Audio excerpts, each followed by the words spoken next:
What are some lessons that you can use when teaching with Lego bricks?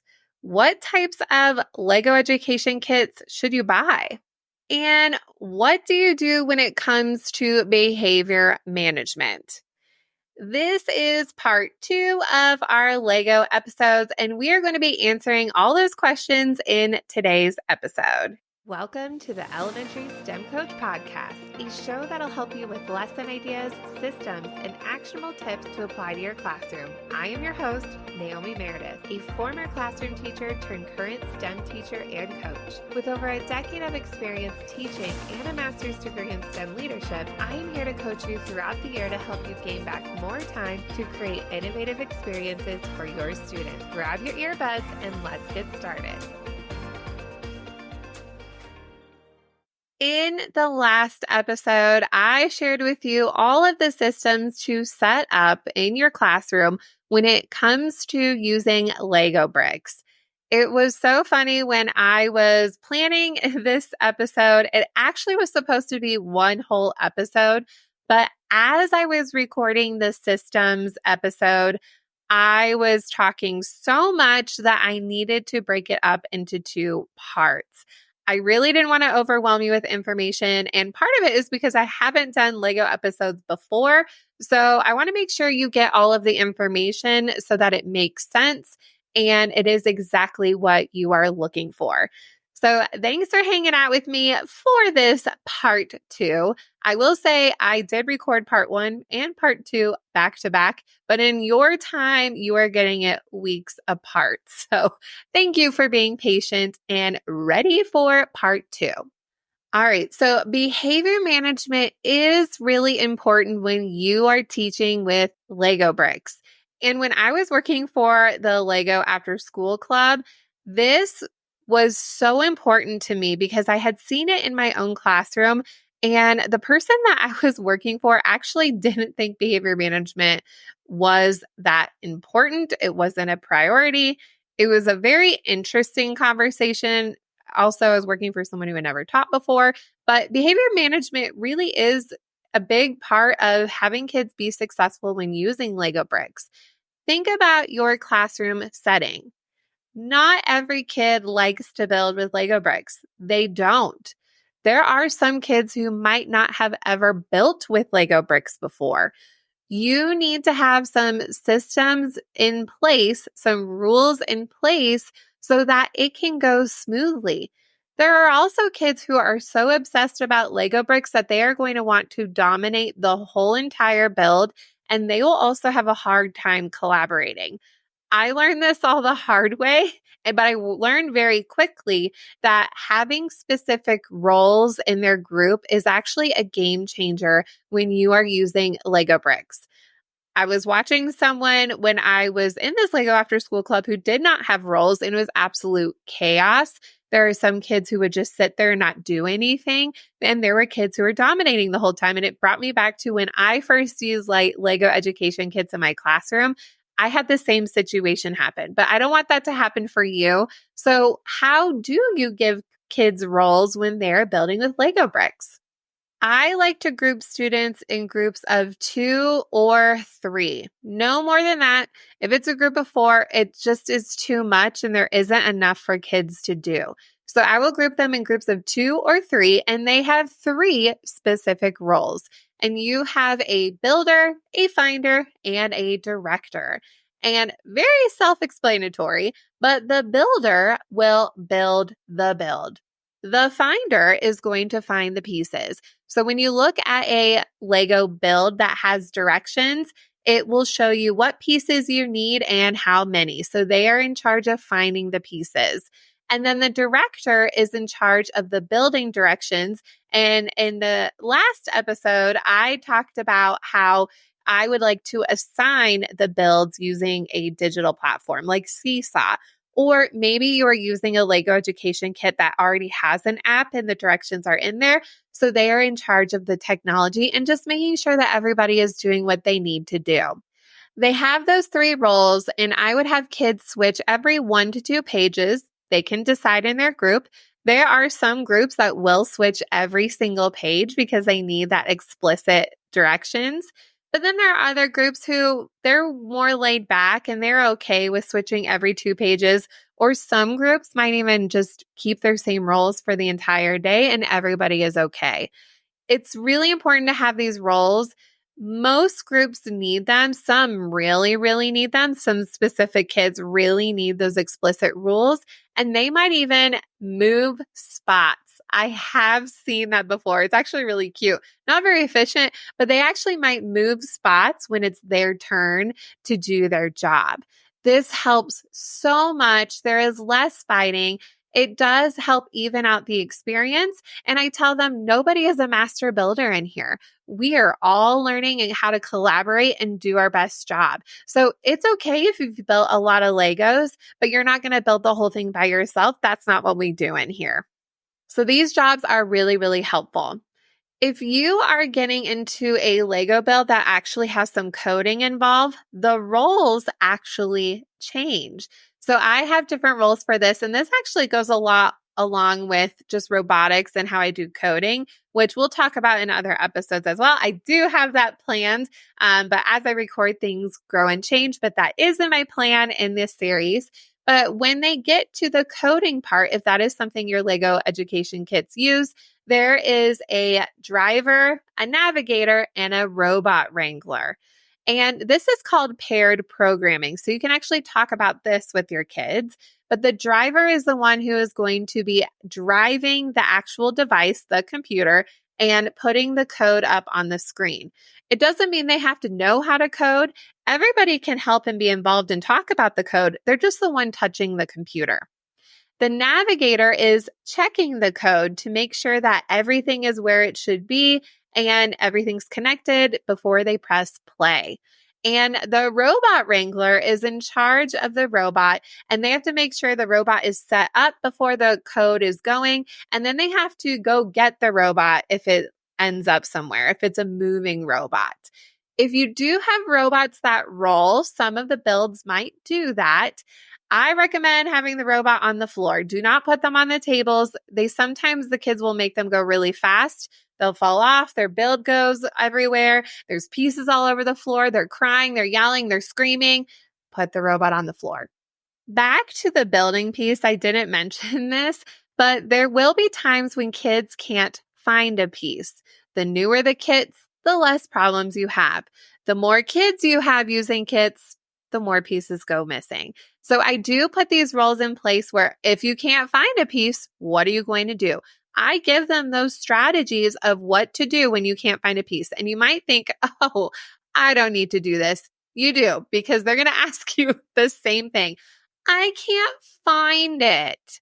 So let me tell you what I tell them and then something about that. Here are the strategies I tell kids if they cannot find a piece. First is to look in the big part of the bin.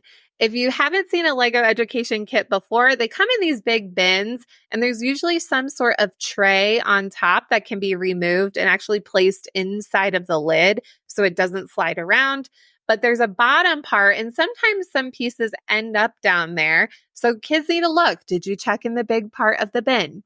The next one is ask another group. Sometimes another group might accidentally have their piece. They might just have one extra. And so they need to ask another group politely. The other groups can say yes, the other groups can say no, but they are allowed to ask, not take. Also, another strategy if they can't find a piece is to check the spare parts shelf. And in the last episode, I talked to you all about the spare parts shelf and how I get that all organized. And if the kids try all 3 strategies, all 3, they have to try all 3, and they still can't find the piece, they have to problem solve and use a related piece that can complete the task. I would give kids this example when I was remodeling my townhome. I use this example a lot, but when I was remodeling my townhome, and if I tried all these strategies and I still couldn't do something, I had to figure it out. I couldn't go whine to my parents and say, figure it out for me. And I also would tell the kids, do you see on here, do any of these say, go whine at Miss Meredith and tell her you can't find a piece? And they're all, no. I'm like, exactly. So it doesn't say, go tell Miss Meredith I can't find it. I probably can't find it either. If you did all these things as a group and you still can't find it, I probably can't find it. And that really helps too with their independence. I didn't have kids following me around the class like a baby duck. I said, I'm not your mommy. You're not my baby ducks. That they weren't following me and telling me they can't find a piece. Sometimes if I was talking with them, I might know where one is. But overall, kids knew to not ask me where a piece is. I probably can't find it. When you're building with the Lego bricks, and let's say you do have the opportunity for kids to continue their builds day after day, what I would have them do is write their names on a sticky note, put the sticky note on the top of their lid, put their build on top of it, and then any extra pieces go inside. And then I had some shelves in my classroom where they could put all their builds. It looked a little bit messy, but whatever, it all worked out okay. When I had my Lego after school clubs, kids actually had to take apart their builds every single day because I was taking the kits to a new school every day. And so they did have to deconstruct. I did not give them roles in that.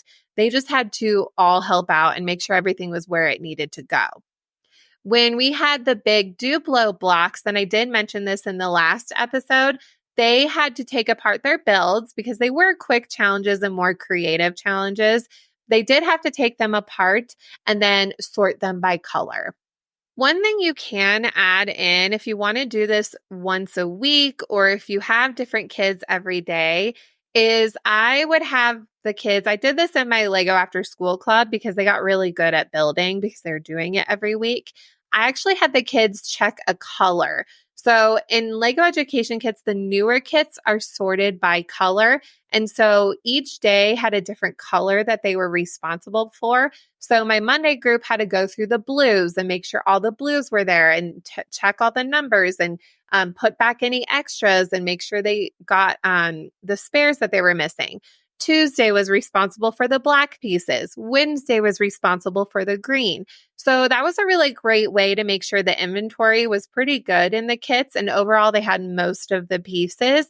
So I wasn't sitting at home and going through them. So that's a great strategy. You can do that once a month, or maybe if you have kids, like maybe you're not using Lego education kits, then maybe you have some kids who come in from recess and help you organize throughout the week. Again, so you're not doing it, and kids actually are really fast at it and enjoy the process.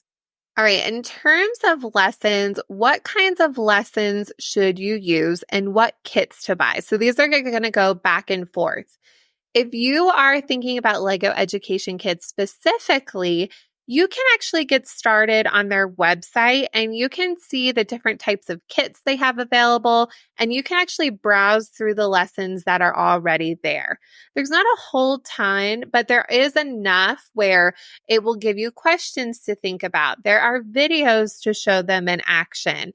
Some of the kits have related science activities that can go with them. And then you can also, again, find those PDF versions of the builds in case you needed to print any or use them to assign digitally like I did in Seesaw.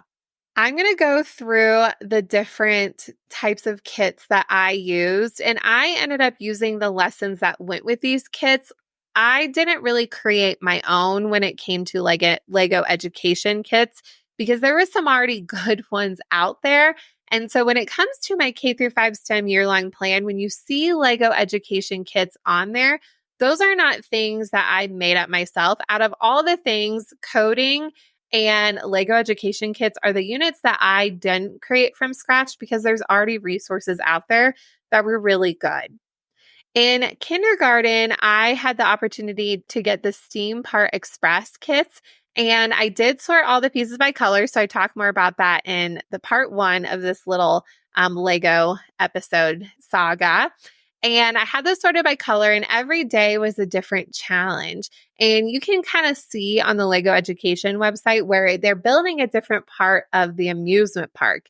And you talk about different things with simple machines and force and motion. And what's really cute about this, it's more exploratory for your youngest students.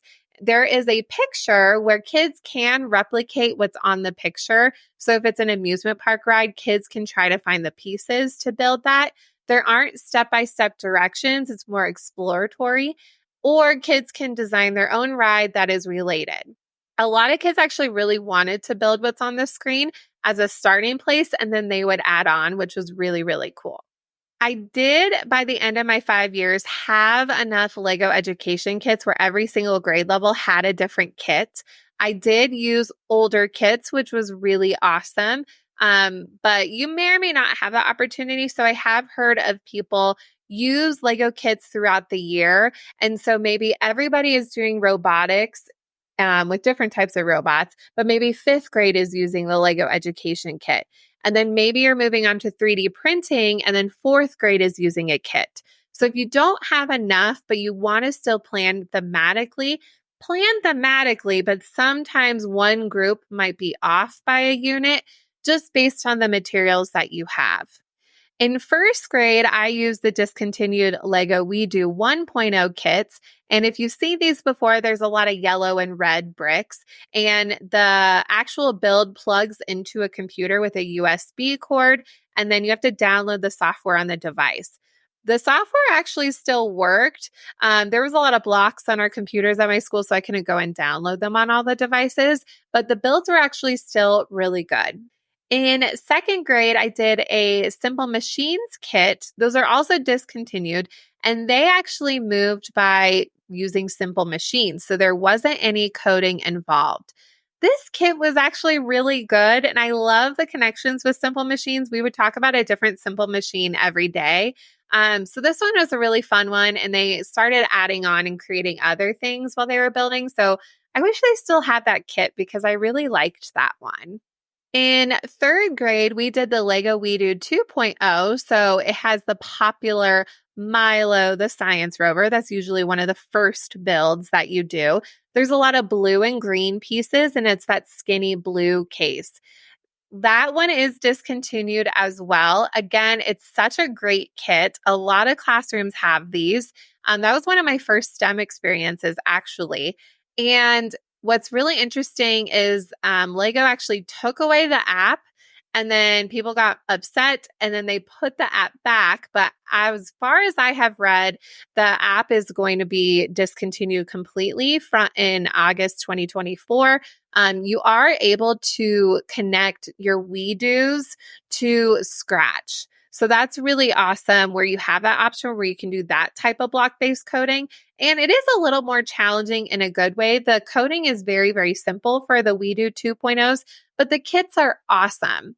There are limited challenges. So if you do need more challenges, I did write different versions of kinds of builds that you can use with Lego WeDo 2.0.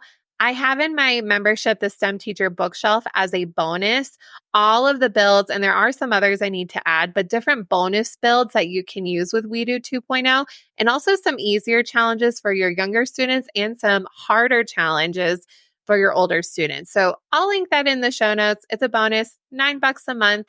If you don't want to do all the reading in the bookshelf, but just join for the Lego WeDo challenges, that's a great option. In fourth grade, I had the BrickQ Motion Prime. There are two different BrickQ kits. I had the older one. This one was really cool because it was about force and motion when it comes to sports. And it was a lot of winter sports, not all winter sports, but it was super cool because these builds didn't move with coding. They moved with different types of motion in sports. And there are some cool little experiments to try with all of them that are on their website.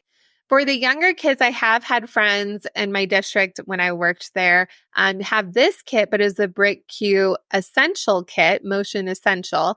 And that kit is really awesome too. Again, they move by different sports, so different than the older kids, and a lot of fun there. So those two kits are cheaper because there isn't any electronics for that. They're not considered robotics because there isn't any coding involved.